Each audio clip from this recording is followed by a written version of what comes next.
배우 주진모 씨가 지인과 사적으로 나눈 대화가 유출되면서 후폭풍이 거셌는데요. 주진모 씨가 법률 대리인을 통해 자신의 입장을 밝혔습니다. 이 대화 내용 속에 등장하는 여성들과 또 지인들에게 용서를 또 구한다 이렇게 얘기를 했어요. 장 교수님. 예, 아시는 대로 주진모 씨가 휴대전화가 해킹이 되면서 안에 있는 사적인 대화 내용이나 동료 연예인들의 사진, 심지어는 다른 일반인 여성들의 사진까지 함께 이제 공개가 아주 유포가 되면서 그로 인해서 주진모 씨뿐만 아니라 이제 거기에 등장하는 해당 여성들에 대한 피해에 대한 우려도 이제 많다 보니까 주진모 씨가 이제 이런 입장을 밝힌 겁니다. 자기 문자 메시지에 언급됐던 여성분들 그리고 사진도 있기 때문에 고개 숙여 용서를 구한다. 문제는 용서를 구한다의 앞뒤에 이제 전제가 있어요. 본인이 이제 이렇게 본의 아니게 피해를 드렸다라는 이제 취지인데 뭐냐면 본인은 그 해킹하고 협박하는 사람은 사실 범죄자잖아요. 네. 거기에 네. 내가 동조해서 예를 들어 돈으로 무마를 하려고 했다던가 이랬더라면 피해가 없었을 수도 있겠지만, 그러니까 이런 피해가 본인은 이제 거기에 동조하지, 어쩌면 범행에 동조하는 걸 수도 있고 협박범들에게 이렇게 협박을 당하는 거에 자꾸 돈을 주고 이러면 계속 끌려다닐 것 같아서 응하지 않은 건데 그 결과적으로 이렇게 유포가 됐고 또 여기에 등장하는 여성들에게 피해를 준 것이다. 이제 이런 이야기를 덧붙이다 보니까 사실은 이게 어쩔 수 없는 사과냐 아니면 그 행위 자체가 잘못된 건데 그 행위 자체에 대한 사과는 하지 않고 이제 이런 식으로 사과를 하는 거에 대해서 약간 비판의 목소리도 있습니다만 일단 주진모 씨가 지금 할 수 있는 사과는 이런 수준이었던 것 같습니다. 그러다 보니까 지금 사과인데 이게 사과냐도 역시 논란이 일고 있는 상황입니다. 김관서 변호사님, 사실 주진모 씨 사과 논란도 그랬지만 본인도 명백히 어떻게 보면 피해자인 거잖아요. 근데 해당 이 여성들에 대해서는 부도덕한 짓을 저지르지 않았다. 2차 피해도 사실 많이 우려돼서 저희 채널에 의해서 보도를 좀 자제한 부분이 많이 있지만 어떻게 보십니까? 일단 본인 피해자는 맞죠. 왜냐하면 그 휴대폰 내용의 자체는 극도의 어떤 사생활 영역 아닙니까? 근데 그걸 해킹을 하고 그걸 가지고 돈을 갈취하려고 우리가 이제 공갈이라고 볼 수 있는 건데 네. 이 자체는 범죄 행위고 본인 입장에서 보면 더군다나 유명한 연예인이기 때문에 굉장히 공포감을 느낄 수밖에 없어요. 그래서 이런 부분에 있어서는 한편으로는 이제 피해자로서 어떤 그런 부분이 있다. 그런데 본인이 부도덕한 짓을 저지르지 않았다 이렇게 밝혔는데 아마 이 내용 자체는 여성의 어떤 신체 사진을 촬영했다든가 촬영하지는 않았죠. 그렇죠. 몰카를 하지 않았기 때문에 이게 부도덕한 짓을 하지 않았다 그런 취지로 얘기하는 것 같은데 제가 볼 때는 이것도 약간 부적절하다고 봐요. 왜냐하면 대화 내용을 좀 보면 너무 좀 그렇죠. 일단 일부 대화 내용은 편집이 됐다고 얘기를 하는데 주진모 씨도 인정하다시피 이제 사진이 있는 거 맞잖아요. 네. 그리고 이 사진 자체가 상당히 선정된 걸로 알려져 있고 어떻게 보면 여성에 대한 평가가 일부 있는 걸로 알려져 있거든요. 그러면 사실 여성을 비하하면서 여성을 어떤 성적인 평가에 대해서는 삼았다. 그러면 사실은 이거 자체는 아주 부도덕한 거죠. 그래서 본인 자체가 부도덕한 짓을 저지르지 않았다 얘기하는데 카톡에 나온 내용이 정말 사실이라고 한다면 이건 굉장히 제3자하고 사실은 예를 들어서 어떤 여성분이 사진을 보내줬다고 해봐요.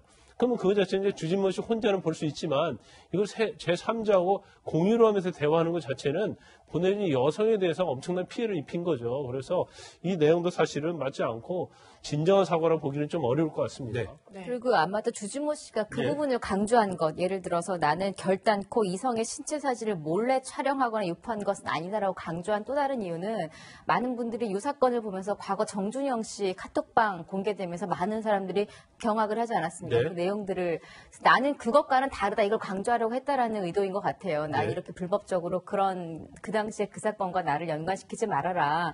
그런 건데 그럼에도 불구하고 지금 김광선 변호사님 말씀하신 대로 불법이 아니더라도 우리 왜 남성들이 있는 대화방에서 여성들을 성적으로 희화하거나 이런 것들에 대한 비난이 굉장히 많았잖아요. 그 잣대로 보자면 문자 내용 자체에 상당한 문제가 있는 것은 맞습니다. 다만 주진모 씨는 우린 그 정도는 아니다. 이제 이런 이야기를 하다 보니 사람들이 진정한 사과 뒤에 이렇게 변명이 붙어 있다라는 것이 과연 사과냐인지 또 이런 얘기가 있는 거죠. 네. 네. 이런 가운데 주진모 씨에 이어 유명 셰프 최현석 씨의 휴대전화가 해킹 피해를 당했다는 보도도 나왔는데요. 이 과정에서 최현석 셰프의 사문서 위조 의혹도 불거졌거든요. 네. 그리고 유서건도 조금 복잡합니다. 그러니까 지금 사실은 해킹은 앞서 주진모 씨랑 비슷한 거예요. 휴대전화기가 해킹이 돼서 안에 있는 문자 메시지 뭐 여러 가지 사적인 정보들이 다 나왔다는 거예요.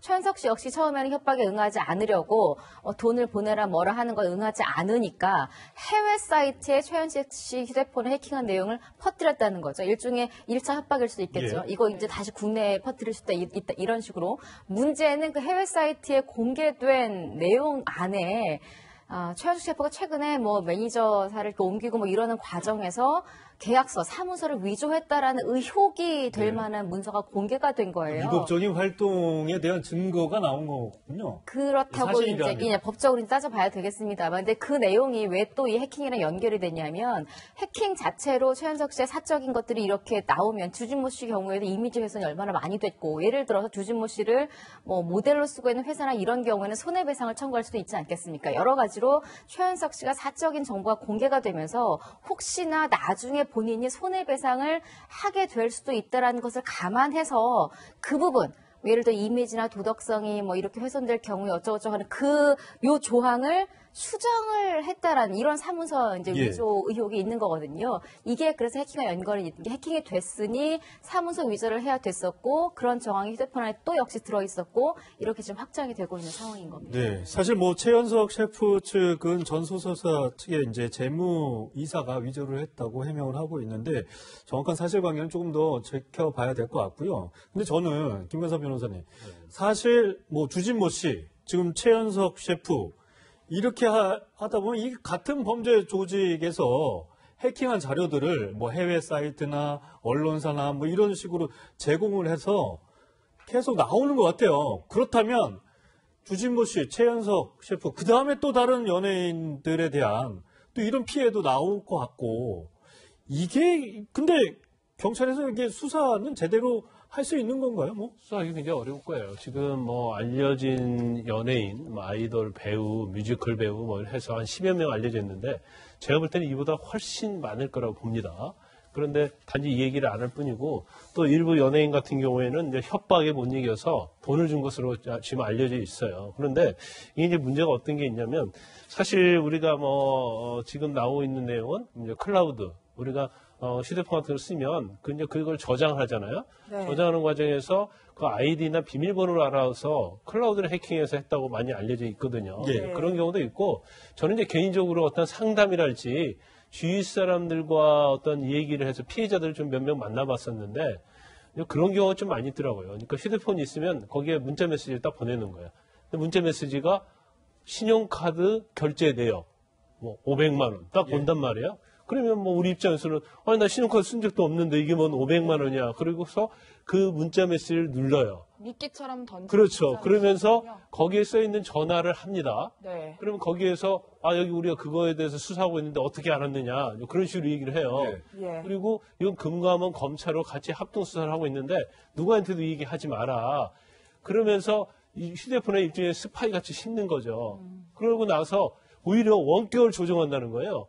그래서 그 자기가 휴대폰을 만지지도 않는데 휴대폰이 원격으로 조정되고 있다는 거예요. 이제 그런 식으로 해서 사진이랄지 그 안에 있던 뭐 신용카드 사진을 찍어놓은 거랄지 아니면 그 통장 같은 그런 걸 다 빼간다는 중요한 거죠. 내역들이 다. 그렇죠. 그래서 아마 저도 이번에 보면 명확하게 예. 지금 어떻게 해킹당했는지 나오지 않는데 그렇죠. 그런 식으로 해킹당할 가능성이 저는 크다고 봐요. 일반인들도 불안할 것 같아요. 그렇죠. 이제 최근에 그래서 그 당한 사람이 그러더라고요. 휴대폰을 보고 있는데 휴대폰이 마음대로 움직인다는 거예요. 예. 그 공포감이 정말 미칠 정도로 힘들었다. 이거 어떻게 하느냐 저한테도 연락이 오는데 뭐 제가 할 방법이 없죠. 신고하는 방법밖에 없는데 대부분이 이러한 것들이 중국에서 많이 이루어집니다. 네. 그리고 한 범죄 조직이 하는 게 아니고 여러 범죄 조직이 해요. 그리고 여기서 만약에 협박이 문제 돈을 주잖아요. 그럼 그걸로 끝나지 않아요. 네. 계속적으로 돈을 또 요구를 하면 어쩔 수 없이 끌려갈 수밖에 없기 때문에 결과적으로는 신고할 수밖에 없는데 경찰이 또 수사하는 데 있어서도 굉장한 한계가 있다 이렇게 그럼 진짜 이런 해커들이 이렇게 올리고 해외 사이트에 올리고 제보하는 건 언론사 입장에서 또 보도를 하지 말아야 되는 거 아닌가 그런 생각도 좀 맞아요. 들기도 합니다. 네. 잘못하면 앞으로 연예인들이 해킹 당해서 사실은 범죄자들이 협박을 했을 때 원래는 응하지 않는 게 예. 맞잖아요. 같이 범죄자가 되는 그렇죠. 거니까 어찌 보면 범죄에 동조를 하는 거니까 그럼에도 불구하고 이렇게 해킹이 돼서 내가 거부했을 때 지금 이들이 사실 협박을 하고 있는 게 자꾸 언론에 나가면 그 이후 피해자들은 나도 저렇게 되느니 차라리 빨리 돈 그렇죠. 얼마라도 그럴 수도 예, 있네요. 이렇게 악영향이 들 수. 저도 사실은 요즘 언론에 이게 자꾸 보도가 되면 이게 결국 범죄자들이 원하는 대로 가는 것 아닌가 유포되고 협박하는 거에 대해서 저도 이런 의견을 함께 들었는데 해킹 당하는 사람 입장에서는 진짜 여러 가지로 고민이 많고 정말 잠을 못 잘 것 같습니다. 이런 걸 보면. 네, 알겠습니다. 이 얘기는 여기까지 하고요. 이 시간 한내키 네 번째로 넘어가 보도록 하겠습니다.